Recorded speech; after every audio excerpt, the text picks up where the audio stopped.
So, you're a liveaboard owner or manager, and you've registered for an account on Liveaboard Hub. Now, you want to display your boats and trips to your agents all over the world.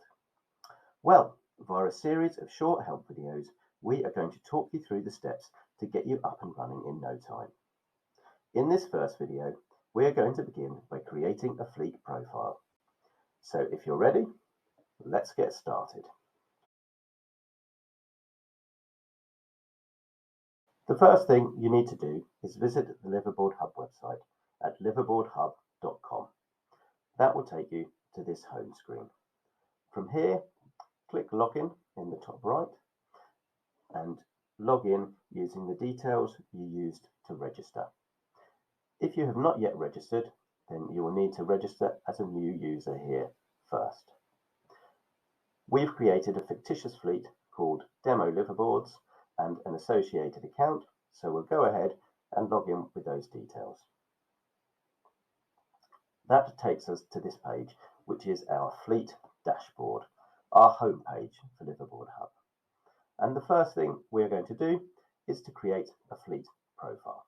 So we click here on My Fleet Profile, and that takes us to this simple page where there's just a few details to complete.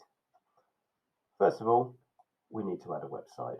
So for our fictitious fleet, we're going to add demoliveaboards.com. Then we need an email address for system messages such as maintenance or error messages. So we'll go ahead and add that here.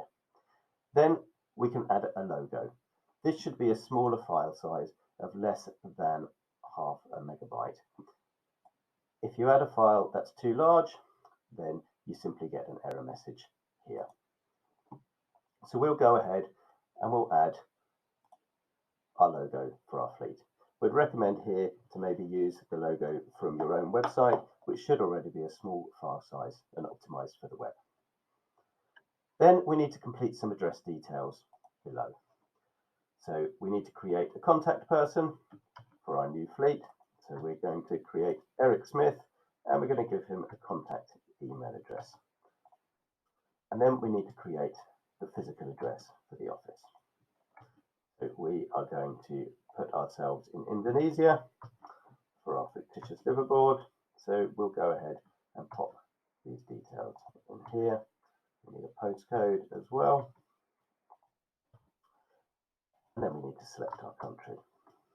We've got a couple of fields here for phone numbers, a landline and a mobile. So we go ahead and complete those details. Assuming that you invoice from the same address, then you can go ahead and copy these details to this side. In fact, you do not need this as a boat owner because it is the agents that pay for the system. So Liveaboard Hub is free for you as a boat or liveaboard owner. We don't need to complete these details down the bottom because you will not be invoiced. So once we've done that, we simply save the form. And then we return to our dashboard. And that's it. We've completed our fleet profile. In the next video, we're going to start to add our boats and our cabins. So when you're ready, move on forward to the next video.